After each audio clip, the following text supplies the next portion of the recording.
अट्टाट्टहासं शिवं शिवरूपमेवं कालीकरालवदनं संसानभूपम् नित्यं वदान्य भवतीं भवपूर्वपूर्वं काली कपालिकरलां परवां परंसम्। इस श्लोक में भगवती महाकाली के विशिष्ट स्वरूप को चित्रित किया है और वास्तव में महाकाली का स्वरूप अपने आप में ही विचित्र है, मगर जीवन की आधारभूत अधिष्ठात्री देवी है, जीवन की प्राणस चेतना है, समस्त संसार को नियमन और संचलन करने वाली प्रमुख महाविद्या और महादेवी है। इसलिए त्रिगुणात्मक स्वरूप में भगवती महाकाली को सर्वप्रमुख स्थान दिया है। यही नहीं, अपितु 10 महाविद्याओं में भी भगवती काली का चिंतन ऋषियों ने सबसे पहले किया है। इस श्लोक में भगवती महाकाली के बारे में कुछ नवीन तथ्य स्पष्ट किए हैं।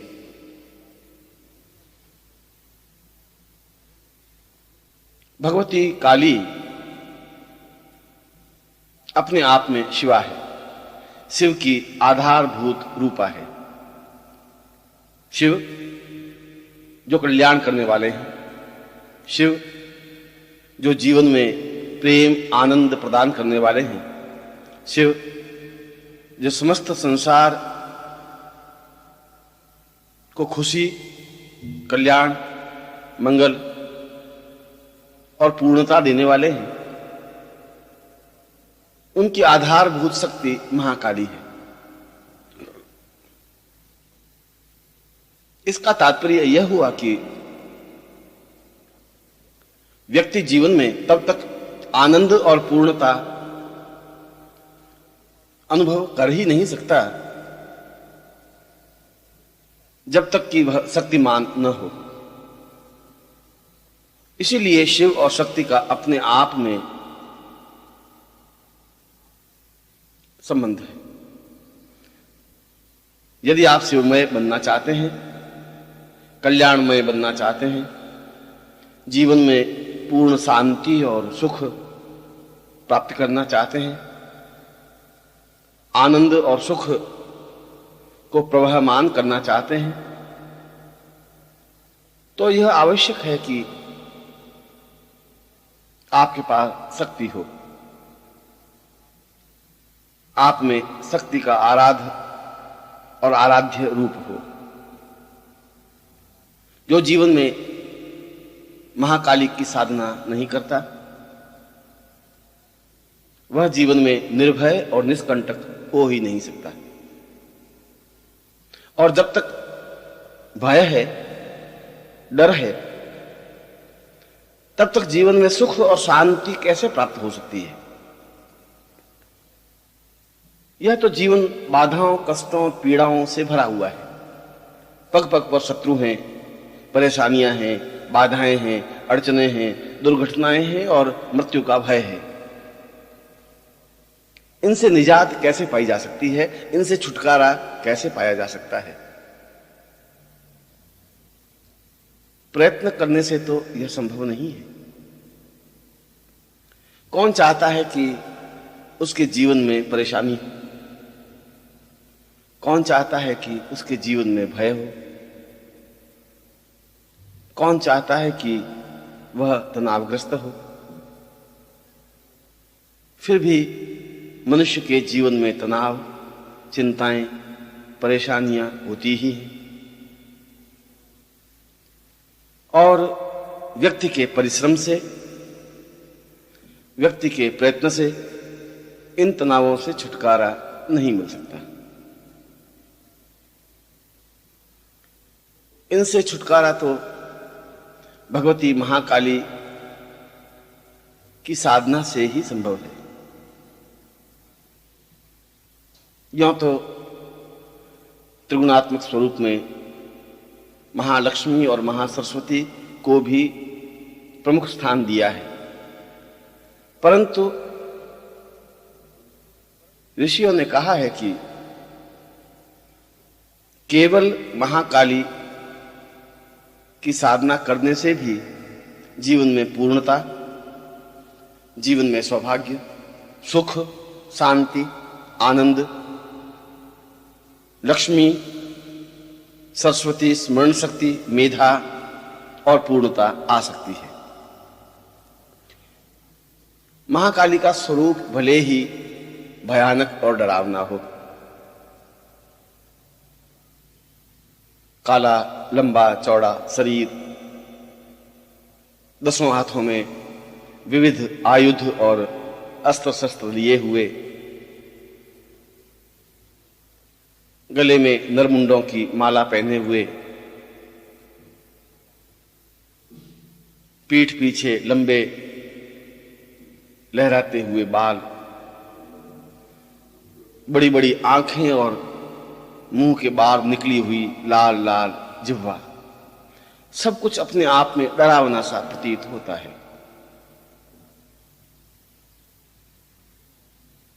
और लोग ऐसा सोचते हैं कि इस डरावने स्वरूप की साधना सामान्य साधक के बस की बात नहीं है। ऐसी बात नहीं है। यह डरावना स्वरूप साधक के लिए नहीं है, यह तो शत्रुओं के लिए है, क्योंकि महाकाली शत्रुओं पर वज्र की तरह प्रहार करती है, शत्रुओं को समाप्त कर देती है, विदीर्ण कर देती है, हताश और निराश कर देती है। फिर वे चाहे शत्रु मनुष्य हों, चाहे पितर हों, चाहे देवता हों, और चाहे यक्ष, किन्नर या किसी भी योनि के हों। जहां महाकाली है वहां अन्य किसी का वश नहीं चल सकता। इसीलिए तो जीवन में महाकाली को प्रधान और प्रमुख स्थान दिया है, क्योंकि महाकाली साधना से ही तो जीवन निष्कंटक और निश्चिंत हो सकता है। महाकाली साधना से ही तो जीवन में पूर्णता और आनंद की अनुभूति हो सकती है। महाकाली साधना से ही तो जीवन के अभावों और बाधाओं को समाप्त किया जा सकता है।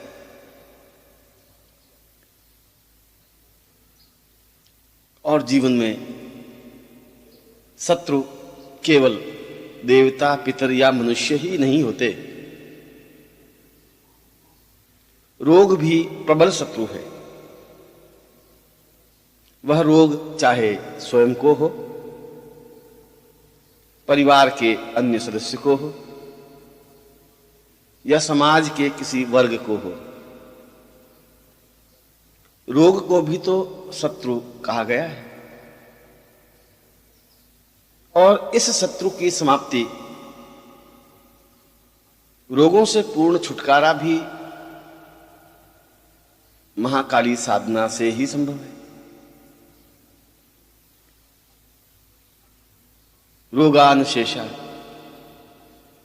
काली का नाम लेते ही रोग पीछे नहीं रहते, रोगों का अवशेष रहता ही नहीं, उनका अस्तित्व समाप्त हो जाता है।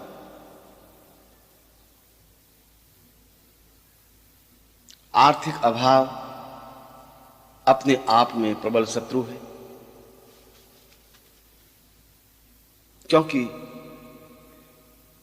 आदमी अपने जीवन में सब कुछ झेल सकता है, आर्थिक परेशानियों को नहीं झेल सकता है।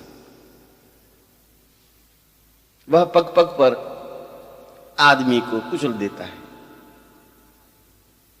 मानसिक रूप से व्यथित कर देता है,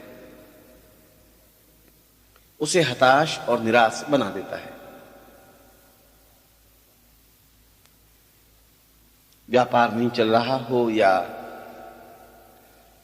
ऋण हो गया हो, बार बार कर्ज मांगने वालों का तगादा आ रहा हो, घर में अभाव इतना हो कि जीवन संचालन भी सही ढंग से नहीं हो रहा हो, तब भी इस प्रबल शत्रु से छुटकारा पाने का एकमात्र उपाय महाकाली साधना ही है। और जो साधक महाकाली साधना संपन्न कर लेता है वह निश्चय ही दरिद्रता से छुटकारा पा सकता है। जो महाकाली साधना कर लेता है वह आर्थिक अभावों से मुक्ति पा सकता है। जो महाकाली साधना संपन्न कर लेता है वो ऋण से, कर्ज से, न्यूनताओं से, अभावों और बाधाओं से छुटकारा पा सकता है। और फिर मानव का प्रतिशोध, जलन, ईर्ष्या, घात, प्रतिघात, ये भी तो शत्रु हैं जिसकी वजह से मुकदमे हो रहे हैं, वाद विवाद हो रहे हैं, लाठियां चल रही हैं, बंदूक की गोलियों से मानव का संहार किया जा रहा है। यह सब ईर्ष्या, असुरक्षा और न्यूनता का परिचायक तो है ही। इस असुरक्षा और दुर्भाग्य से छुटकारा भी महाकाली साधना से ही संभव है। चाहे हमने किसी पर मुकदमा दायर कर रखा हो या किसी ने हम पर मुकदमा किया हो, हमारे शत्रु हों जो हमें पीड़ा पहुंचाने के लिए प्रयत्नशील हों, हमारे प्राण खतरे में हो या हमारे परिवार वालों के प्राण खतरे में हो, शत्रुओं से मृत्यु की आशंका हो, शत्रु हम पर हावी हो, इनसे छुटकारा पाने का और कोई उपाय नहीं है, कोई तरीका नहीं है। केवल मात्र महाकाली साधना से ही इन शत्रुओं से छुटकारा पाया जा सकता है। शत्रुओं को समाप्त किया जा सकता है, शत्रुओं पर भीषण प्रहार किया जा सकता है, शत्रुओं को मटियामेट किया जा सकता है, उनकी शत्रुता समाप्त की जा सकती है। निश्चय और निश्चित रूप से मुकदमों में अनुकूलता पाई जा सकती है और जीवन को निर्भय और निष्कंटक बनाया जा सकता है। यह सब महाकाली साधना के द्वारा ही संभव है। अन्य चाहे कितना ही उपाय करें, कितना ही प्रयत्न करें, चाहे कितने ही देवी देवताओं की मनौती माने, उनकी पूजा आराधना करें, इसकी अपेक्षा यदि हम महाकाली साधना संपन्न कर लेते हैं तो निश्चय ही जीवन में शत्रुओं से संबंधित कोई बाधा या परेशानी आ ही नहीं सकती। और यदि हम शत्रुओं पर हावी हो जाते हैं तो जीवन को जी लेते हैं, जीवन की पूर्णता प्राप्त कर लेते हैं। जीवन को ऊंचाई पर स्थापित कर लेते हैं। इसीलिए योगियों ने और शास्त्रकारों ने, विद्वानों ने और तपस्वियों ने महाकाली साधना को प्रमुख स्थान दिया है। और योगियों के लिए, जो मुक्ति के आकांक्षी हैं, उनके लिए, जो जीवन में धर्म के माध्यम से, साधना के माध्यम से पूर्णता पाना चाहते हैं, जो जीवन में समस्त विकारों से रहित होना चाहते हैं, उनके लिए भी काली साधना ही सर्वोत्तम साधना मानी गई है। क्योंकि जीवन में तो कई विकार हैं, काम, क्रोध, लोभ, मोह, अहंकार, तृष्णा, स्वार्थ और ऐसे सैकड़ों विकार जीवन को घटिया और व्यर्थ बना देते हैं। और जब तक ये विकार हैं, तब तक जीवन में पूर्णता कैसे आ सकती है? जब तक ये विकार हैं, तब तक साधना कैसे संपन्न हो सकती है? जब तक मन में लोभ, मोह, क्रोध, अहंकार है, तब तक प्रभु के दर्शन कैसे हो सकते हैं? पूर्णता कैसे आ सकती है? ब्रह्म में लीन कैसे हो सकते हैं?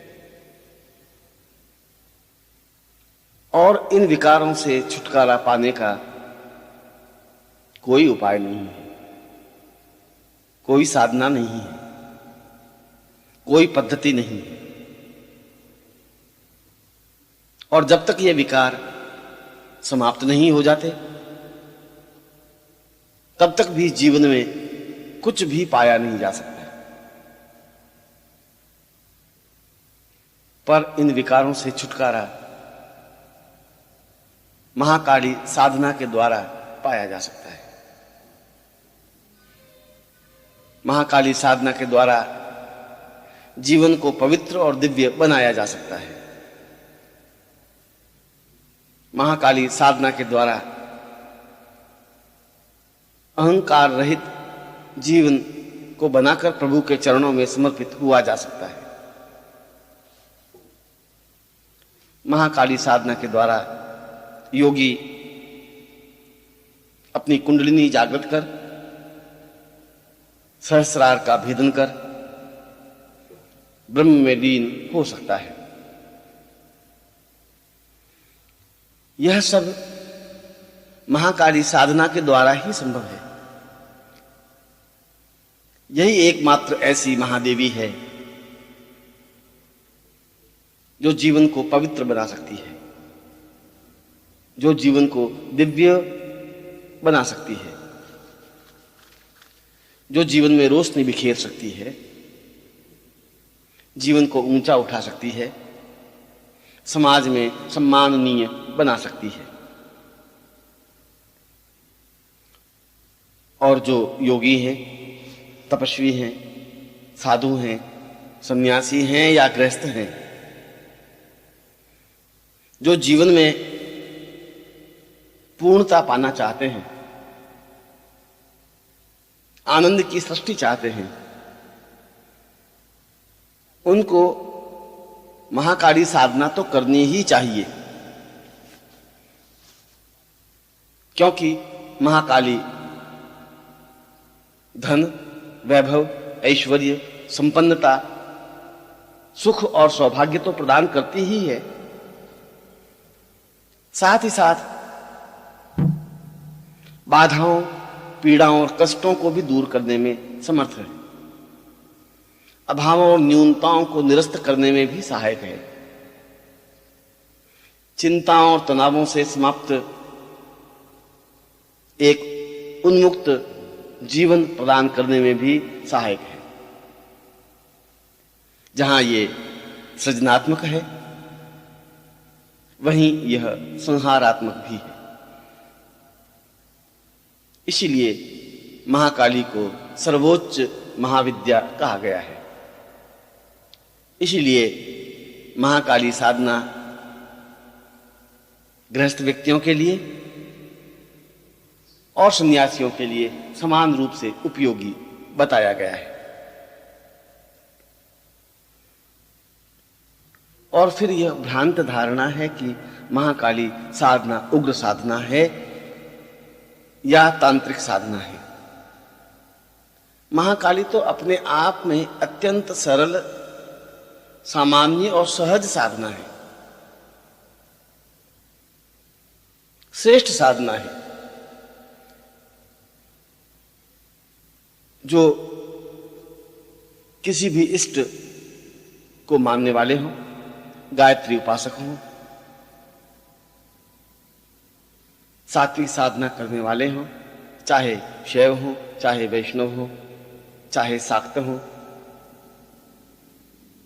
प्रत्येक इस साधना को संपन्न कर सकता है। क्योंकि महाकाली का स्वरूप ही अपने आप में उग्र है। महाकाली स्वयं अपने आप में अत्यंत सरल और सामान्य है, शीतलता प्रदान करने वाली है, सुख और सौभाग्य देने वाली है। और गृहस्थ व्यक्ति भी इस साधना को संपन्न कर सकते हैं, गुरु के चरणों में बैठकर या अपने घर में गृहस्थ के कर्तव्यों का निर्वाह करते हुए या अनुष्ठान के रूप में।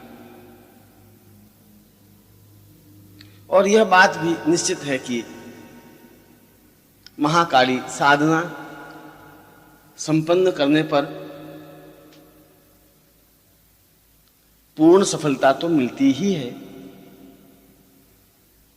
पर यदि किसी कारणवश साधना असफल हो जाए, पूरी तरह से मंत्र जप न हो,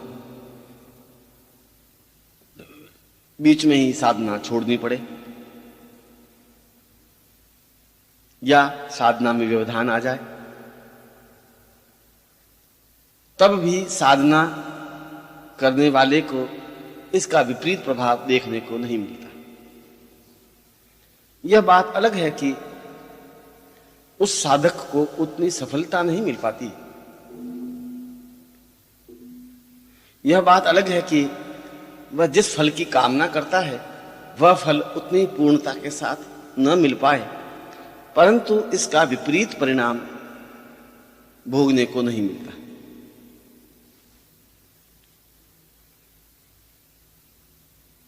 इसलिए गृहस्थ व्यक्ति भी निष्कंटक और निश्चिंत होकर इस साधना को संपन्न कर सकते हैं। उनको महाकाली साधना संपन्न करनी ही चाहिए। और जो महाकाली साधना संपन्न कर लेता है, अन्य साधनाएं अपने आप उसके लिए सरल और सामान्य हो जाती हैं। फिर उसे अन्य साधनाओं में असफलता नहीं देखनी पड़ती,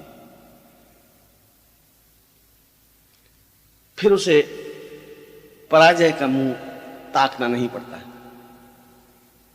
फिर उसे जीवन में हताशा या निराशा नहीं होती।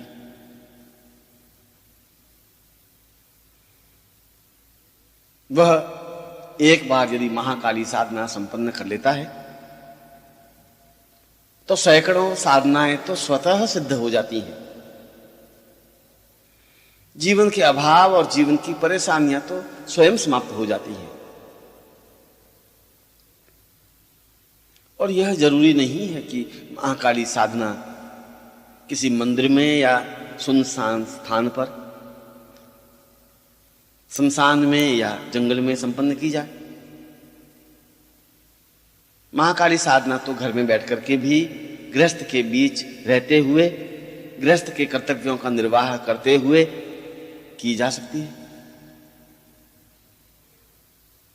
और ऐसा करने पर सफलता 100% रूप में प्राप्त हो जाती है।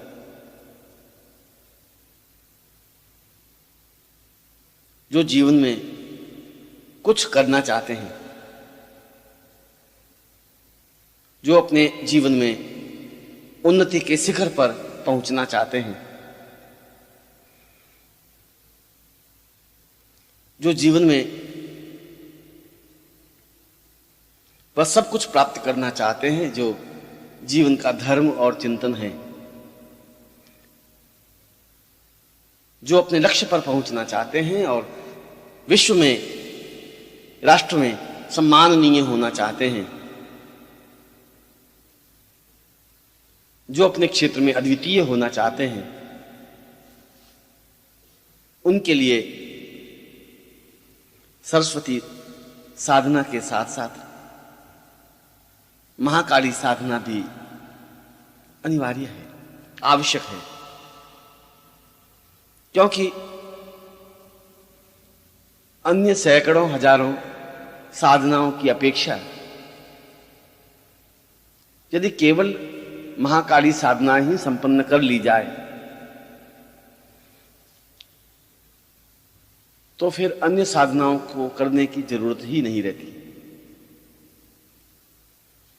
इसलिए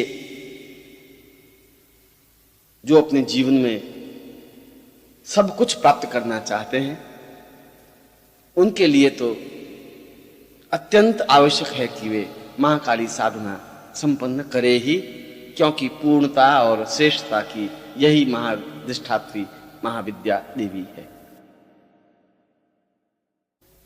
अट्टाट्टहासं शिवं शिवरूपमेवं काली करालवदनं संसानभूपम् नित्यं वदान्य भवतीं भवपूर्वपूर्वं काली कपाली करलां परवां परंसम्।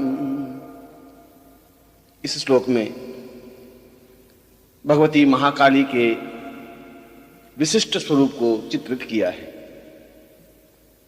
और वास्तव में महाकाली का स्वरूप अपने आप में ही विचित्र है,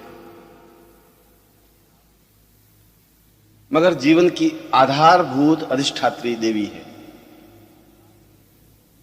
जीवन की प्राणस चेतना है, समस्त संसार को नियमन और संचलन करने वाली प्रमुख महाविद्या और महादेवी है। इसलिए त्रिगुणात्मक स्वरूप में भगवती महाकाली को सर्वप्रमुख स्थान दिया है। यही नहीं, अपितु 10 महाविद्याओं में भी भगवती काली का चिंतन ऋषियों ने सबसे पहले किया है। इस श्लोक में भगवती महाकाली के बारे में कुछ नवीन तथ्य स्पष्ट किए हैं।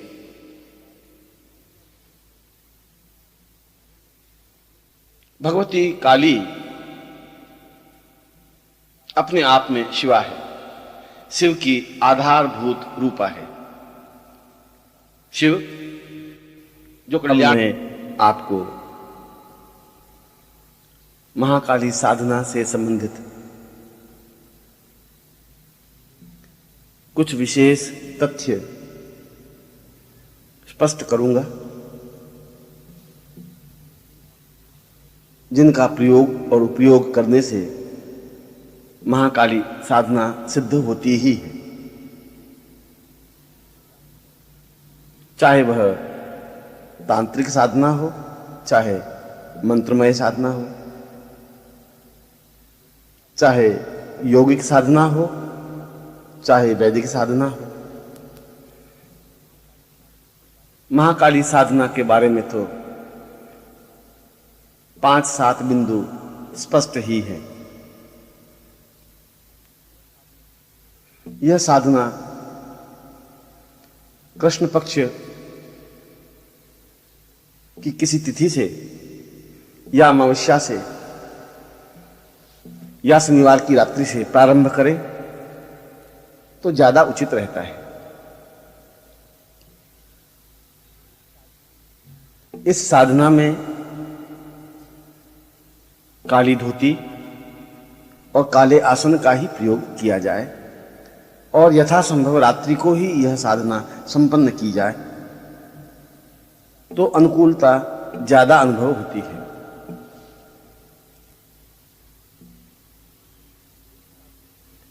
इस साधना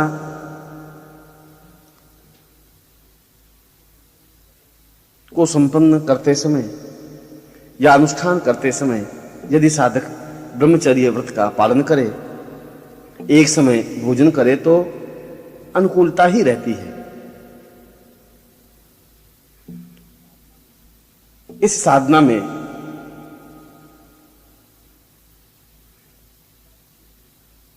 अस्थियों की माला अथवा हकीक माला का प्रयोग किया जाना चाहिए और यदि काले हकीक की माला प्राप्त हो जाए अथवा सर्प अस्थियों की माला प्राप्त हो जाए तो वह ज्यादा उत्तम रहती है। साधना काल में व्यक्ति भयभीत न हो और निश्चिंतता और निर्भीकता के साथ मंत्र जप संपन्न करे तो उसे सफलता मिलती ही है। प्रत्येक महाकाली साधना में रक्षात्मक महाकाली महायंत्र की आवश्यकता होती ही है। रक्षात्मक इसलिए कि वह साधक को पूर्णता के साथ रक्षा प्रदान करती है, कोई तकलीफ नहीं होने देती, कोई बाधा नहीं आने देती। इसलिए रक्षात्मक विधान के साथ महाकाली महायंत्र अपने सामने स्थापित कर उसकी पूजा अर्चना कर संकल्प लेकर साधना प्रारंभ किया जाए तो साधक को अनुकूलता और श्रेयस्करता प्राप्त होती है। यूं तो महाकाली साधना कई प्रकार की कई रूपों में है, उनमें से मैं कुछ प्रयोग स्पष्ट कर रहा हूं।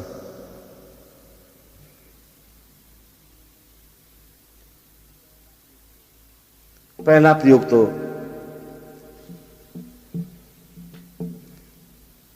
शत्रुओं को समाप्त करने और पूर्ण विजय प्राप्त करने से संबंधित प्रयोग है। वह चाहे मुकदमे में सफलता से संबंधित हो, वह चाहे शत्रुओं पर प्रहार करने से संबंधित हो, वह चाहे शत्रुओं को समाप्त करने से संबंधित हो। जीवन में शत्रु रहे ही नहीं, शत्रु परास्त हों और नतमस्तक हों, उसके लिए यह साधना अत्यंत महत्वपूर्ण है। साधक किसी अमावस्या से इस साधना को प्रारंभ करे। रात्रि का तात्पर्य रात को 9 बजे से सुबह 5 बजे तक का समय होता है। बिना घबराहट के, बिना चिंता के साधक स्नान कर, काली धोती पहनकर काले आसन पर दक्षिण दिशा की ओर मुंह कर बैठ जाए और सामने प्राण चेतना युक्त महाकाली चित्र और महाकाली यंत्र की स्थापना करे।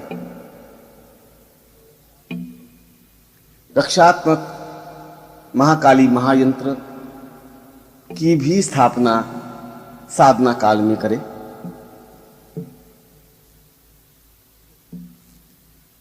फिर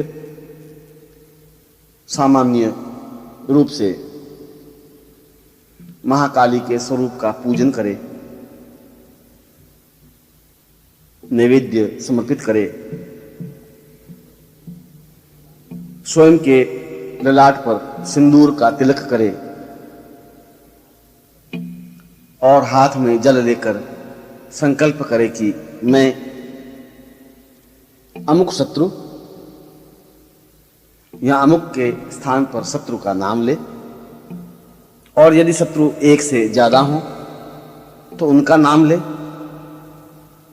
अथवा समस्त शत्रु शब्द का प्रयोग करे। मैं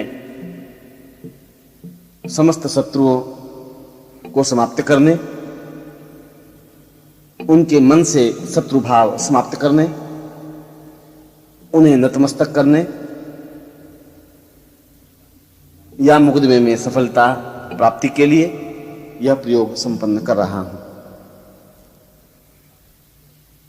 इसमें साधक स्वयं अपना गोत्र, अपना नाम उच्चारित करे कि मैं अमुक नाम का साधक अमुक कार्य के लिए यह अनुष्ठान प्रारंभ कर रहा हूं। फिर सामने तेल का बड़ा सा दीपक प्रज्वलित करे। इसमें किसी भी प्रकार के तेल का प्रयोग हो सकता है। और फिर सर्प अस्थियों की माला से या काले हकीक की माला से मंत्र जप प्रारंभ करें। यह अनुष्ठान 8 दिन का है। अमावस्या से प्रारंभ कर अष्टमी को समाप्त करें और नित्य 51 माला मंत्र जप संपन्न करें।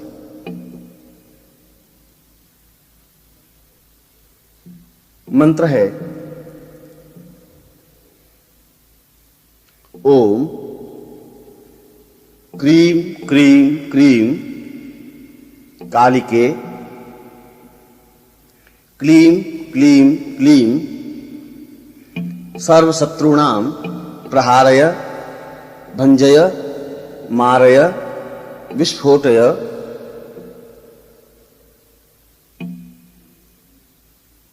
क्लीम क्लीम क्लीम क्रीम क्रीम क्रीम फट। यह मंत्र अपने आप में अत्यंत तीक्ष्ण और प्रभावयुक्त है। मनोयोग पूर्वक एक ही आसन पर स्थिर चित्त से बैठकर 51 माला मंत्र जब संपन्न करे और पूरे 8 दिन तक यह प्रयोग संपन्न करे। अष्टमी के दिन साधक को चाहिए कि काले तिल, काली मिर्च और घी को किसी भी अनुपात में मिलाकर इस मंत्र की 1000 आहुतियां दे। काली मिर्च कितनी मिलाएं या घी कितना मिलाएं ऐसा कोई विधान नहीं है।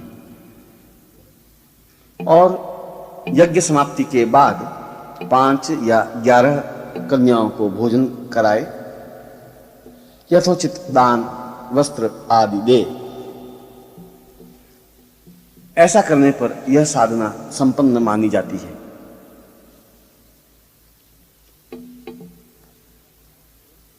इस साधना का प्रभाव तुरंत, निश्चित और स्पष्ट होता है। कई बार तो यह देखकर आश्चर्य होता है कि इधर साधक साधना पूर्ण करता है, उससे पहले ही वह जिस फल प्राप्ति की आकांक्षा रखता है वह फल उसे प्राप्त हो जाता है।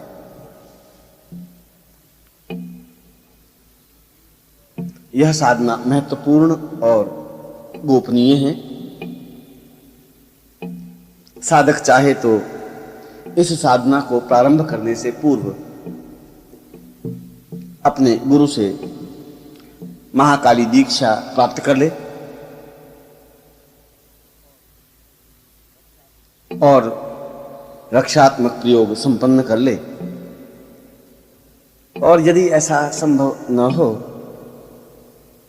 तो साधना से पूर्व अपने गुरु की पूजा और एक माला मंत्र जप संपन्न कर ले। इसको भी रक्षात्मक विधान कहा गया है। इस साधना में किसी प्रकार की बाधा या परेशानी नहीं आती। दूसरा प्रयोग महाकाली के साक्षात दर्शन करने का है, उसे इष्ट रूप में प्राप्त करने का है। जब भी चाहें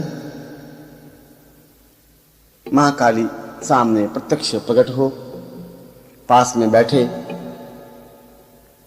समस्याओं का समाधान करे। जैसे मां अपने पुत्र की रक्षा करती है, उसी प्रकार से साधक की रक्षा करे। वात्सल्यता, मातृत्व प्रदान करे। जो इस प्रकार का इष्ट चिंतन रखता है, जो इस प्रकार की फल प्राप्ति की इच्छा रखता है, उसके लिए यह प्रयोग महत्वपूर्ण है। यह प्रयोग किसी भी महीने के कृष्ण पक्ष की किसी भी तिथि से प्रारंभ किया जा सकता है।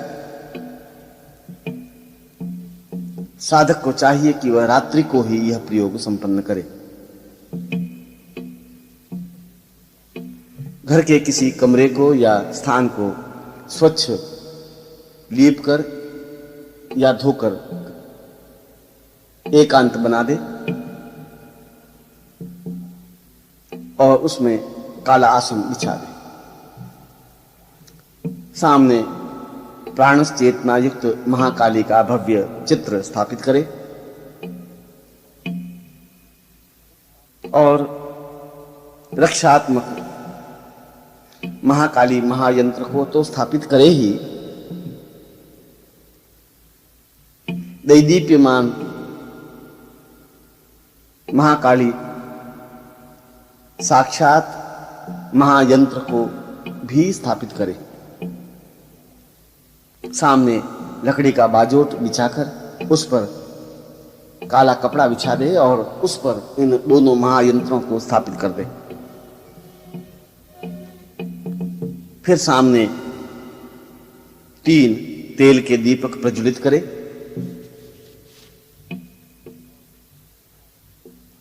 और साधक स्नान कर काली धोती धारण कर दक्षिण दिशा की ओर मुंह कर बैठे और संक्षिप्त महाकाली पूजन करे। संक्षिप्त पूजन में किसी प्रकार के मंत्र जप की या कहने की आवश्यकता नहीं होती। यंत्रों को जल से धो ले, पोंछ ले और वापस स्थापित कर दे। महाकाली के चित्र पर सिंदूर का तिलक करे और यंत्रों पर भी सिंदूर की 5-5 बिंदियां अंकित करे। चित्र पर और यंत्रों पर पुष्प समर्पित करे, अक्षत दे और नैवेद्य समर्पित करे।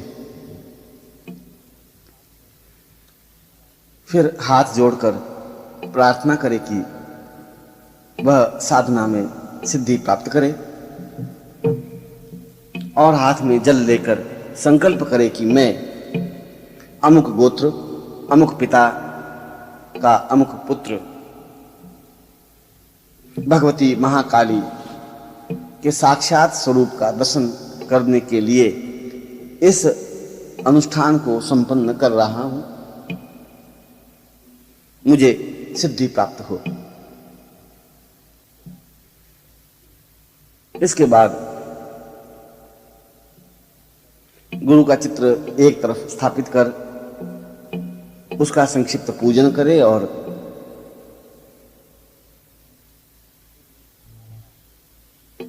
गुरु मंत्र की माला जपे। इस साधना को प्रारंभ करने से पूर्व यदि शिष्य या साधक गुरु के चरणों में जाकर महाकाली दीक्षा प्राप्त कर लेता है तो ज्यादा उत्तम रहता है। इस साधना में सर्प अस्थियों की माला का ही प्रयोग करें। यह 14 दिन की साधना है। रात्रि को ही यह साधना संपन्न होती है और नित्य 101 माला मंत्र जप करने का विधान है। मन में किसी प्रकार का भय या चिंता न लावे। इस बात का ध्यान रहे कि साधना काल में कोई व्यवधान पैदा न हो, कोई पास में न बैठे, बातचीत न करे, किसी प्रकार का व्यर्थ में शब्द न हो, जिससे कि मनोयोग पूर्वक साधना संपन्न की जा सके। साधना काल में ब्रह्मचर्य व्रत का पालन करे और एक समय भोजन करे।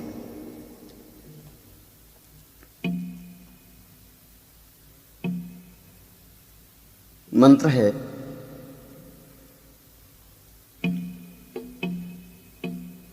ओ क्रीम क्रीम क्रीम दक्षिण कालिके प्रत्यक्ष दर्शय क्रीम क्रीम क्रीम फट।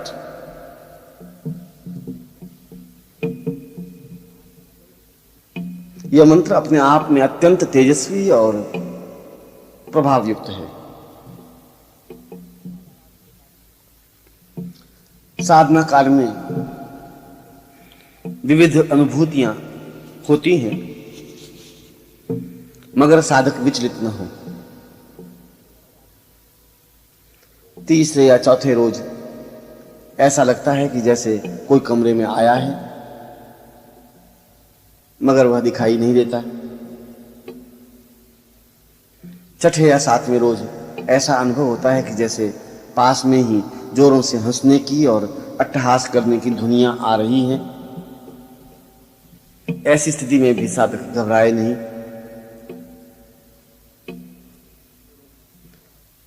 दसवें रोज जोरों से किवाड़ बड़बड़ाने, बर्तन पटकने, अट्टहास करने और विविध प्रकार के बिंब आंखों के सामने स्पष्ट होते हैं, पर साधक अविचलित भाव से साधना को संपन्न करता रहे, मंत्र जप पूरा करता रहे। 13वें दिन साधक को हल्का सा बुखार या तनाव सा आ सकता है, मगर यह तो मंत्र जप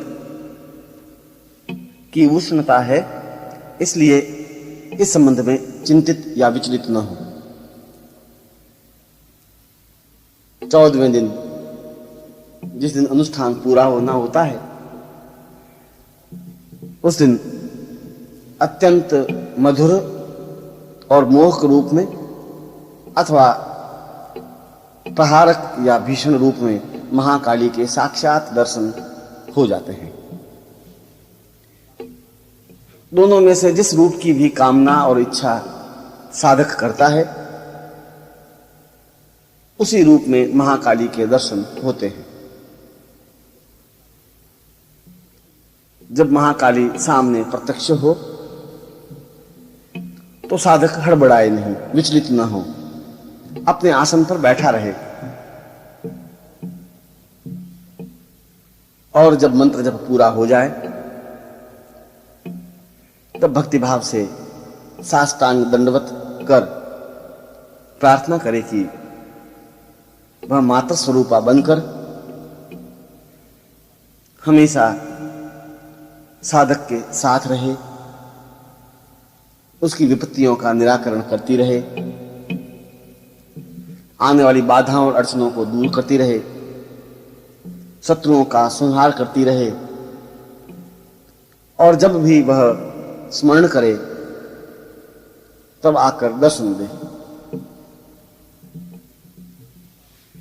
तब महाकाली साधक के सिर पर स्पर्श करती है और अभय दान देती हुई आशीर्वाद देती है कि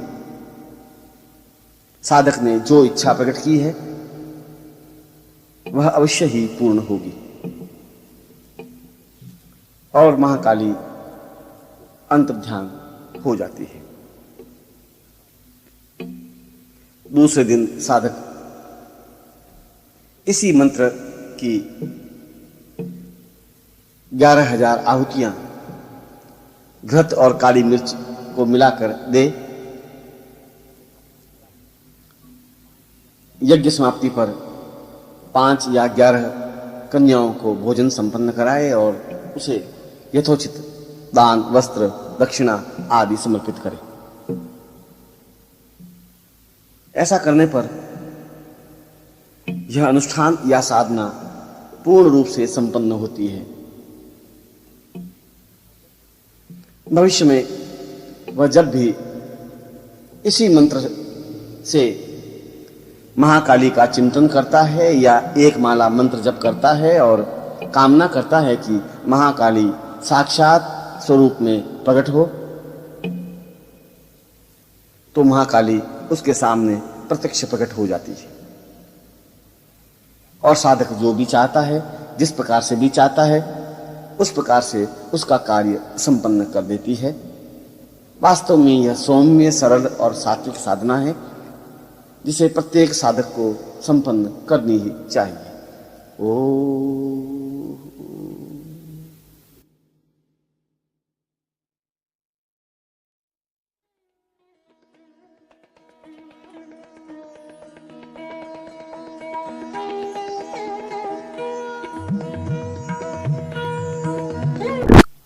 अब मैं आपको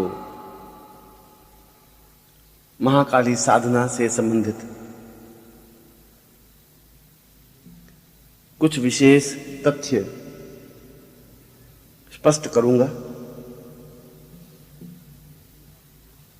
जिनका प्रयोग और उपयोग करने से महाकाली साधना सिद्ध होती ही है, चाहे वह तांत्रिक साधना हो, चाहे मंत्रमय साधना हो, चाहे यौगिक साधना हो, चाहे वैदिक साधना हो। महाकाली साधना के बारे में तो 5-7 बिंदु स्पष्ट ही है। यह साधना कृष्ण पक्ष कि किसी तिथि से या अमावस्या से या शनिवार की रात्रि से प्रारंभ करें तो ज्यादा उचित रहता है। इस साधना में काली धोती और काले आसन का ही प्रयोग किया जाए और यथासंभव रात्रि को ही यह साधना संपन्न की जाए।